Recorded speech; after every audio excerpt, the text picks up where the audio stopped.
আসসালামু আলাইকুম, welcome back to my another new blog. যাচ্ছি একটু ফ্যামিলি সবাই মিলে একটু সাভার যাচ্ছি, কারণ আমাদের একটা ইম্পর্টেন্ট প্রয়োজনীয় একটা দরকারি কাজে যাচ্ছি। তো আমরা সাথে আছি আরাসের মামা, ওরাও আছে আমাদের সাথে, আর আমরা সিএনজি করে যাচ্ছি, সাভার যাচ্ছি। মেন উদ্দেশ্য আছে একটা ইম্পর্টেন্ট একটা কাজে যাচ্ছি। যাই হোক, আপনারা সবাই কেমন আছেন, ভালো আছেন কি না জানাবেন কমেন্ট করে। তো এই যে আরাসের মামা, আমরা একজনের বাসায় বেড়াতে এসেছিলাম। তো দুপুরবেলা খাওয়া দাওয়া সেরে ওনাদের বাসায় বেড়ালাম। আর যে কথাটা বলতে নিয়েছিলাম সেটা বলেই ফেলি, সেটা হচ্ছে এই যে এখানকার যে জায়গাগুলি দেখতেছেন, আরাসের নানা হয়তো বা এই জায়গাগুলি নেওয়ার ইচ্ছা আছে। তো এই জন্য সাভার এসেছিলাম। আরাসের নানা বাড়ি হচ্ছে কুমিল্লাতে, আর ওইখানে যে ঘর বাড়ি করে থাকার মতন ইচ্ছা তাদের নাই, যেহেতু ঢাকায় সেটেল ছোটোবেলা থেকেই। তো আরাসের মামা বলতেছে যে এদিকেই সে জায়গা কিনবে। তো এজন্য সাভার কয়েকটা জায়গায় আমরা দেখলাম। আর ইচ্ছা আছে যে ইনস্ট্যান্ট করা যে বাড়িগুলি, যে একেবারে করা যে বাড়িগুলি থাকে রেডি করা, সেই বাড়িগুলি হলে খুব ভালো হয়, ঝামেলা হবে না। তবে এই জায়গাটা খুব স্বচ্ছ, পেপারগুলি দেখেছি, পেপারগুলিতে কোনো ঝামেলা নাই। আর যার কাছ থেকে নিব সেটা হচ্ছে আরাসের নানার বন্ধু, উনি নার্সারি বিজনেস করে। তো এখানে ওনার অনেকগুলি নার্সারি আছে। জায়গাগুলি দেখতেছিলাম একেবারে ভালো, আর হচ্ছে সলিড জায়গা। কিছুদিন পর এই জায়গাগুলো হয়তো বা নাও পেতে পারি এই এলাকাতে, আর যদিও পাওয়া যায় দাম অনেক বেশি হয়ে যাবে।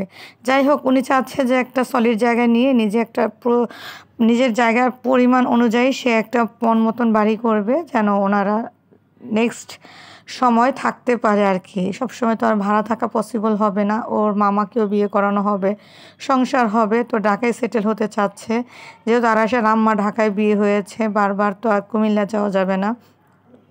ওরা যেতেও ইচ্ছুক না, কারণ ওরা ছোটোবেলা থেকে এখানেই বড় হয়েছে। যাই হোক, আমরা যে জায়গাটা দেখলাম জায়গাটা আসলেই সুন্দর। যাদের জায়গা তাদের বাসায় খাওয়া দাওয়া করেছি। তো এখানে ছেলেমেয়েরা খেলাধুলা করছে, আর আমার মেয়েটা একটু ভিডিও শ্যুট করছে। বিকেলবেলা বেরিয়েছিলাম, তো বিকেলবেলা ঘুরে ফিরে আমরা বাসার দিকে রওনা দেব।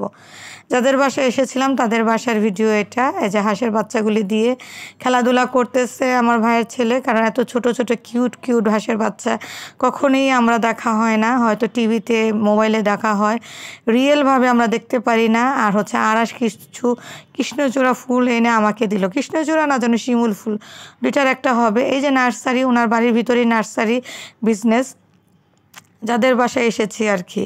তো ওনাদের বাসায় অনেক আপ্যায়ন করেছে, আলহামদুলিল্লাহ আলহামদুলিল্লাহ।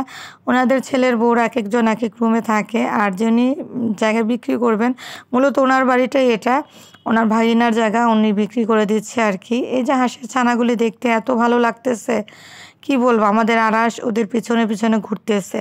তো দুপুরে খানা দানা আমি দেখাতে পারিনি, কারণ আমরা চলে গিয়ে খাওয়া দাওয়া স্টার্ট করে দিয়েছিলাম। এখন বিকেলবেলা হালকা পাতলা নাস্তা খাচ্ছি, কারণ আমরা কিছুক্ষণের ভিতরে আমরা চলে যাব। তবে আরেকটা জায়গা আমাদের দেখার ইচ্ছা আছে, সেখানে রেডি বাড়ি করা। তো এই তো, এই যে এই বাড়িটা, এখানে দাঁড়িয়ে আছি। আমার মেয়ে যে জায়গায় দাঁড়িয়ে আছে সোজা বরাবর যে একটা বাড়ি দেখা যাচ্ছে দোতলা, ওইটা না, ওইটার সাথে যে একটা টিন শেড বাড়ি দেখা যাচ্ছে, সেই বাড়িটা নেওয়ার ইচ্ছা আছে। দাম যদি মিলে যায় তাহলে ইনশাল্লাহ এই বাড়িটাই নেওয়া হবে। তবে আমার কাছে খুব ভালো লেগেছে, একটু ঘোরাফেরাও হলো, আর ওদের সাথে জায়গাটাও দেখা হলো। তো সন্ধ্যার পরে বসেছি একটা গ্রাম্য হোটেলে, গ্রাম্য হোটেল মানে চায়ের দোকানে। সন্ধ্যার পরে যেহেতু রওনা দিলাম, তো আমরা চা খাচ্ছি খুব মজা করে। খেয়ে আমরা রওনা দিব। তো ওই যে পিছনে বসে আছে আমার আত্মীয় স্বজন, আমার বিয়াই। তো এটা একটা বিয়ের দোকান থেকে চা খেলাম। ভালো থাকবেন, আল্লাহ হাফেজ।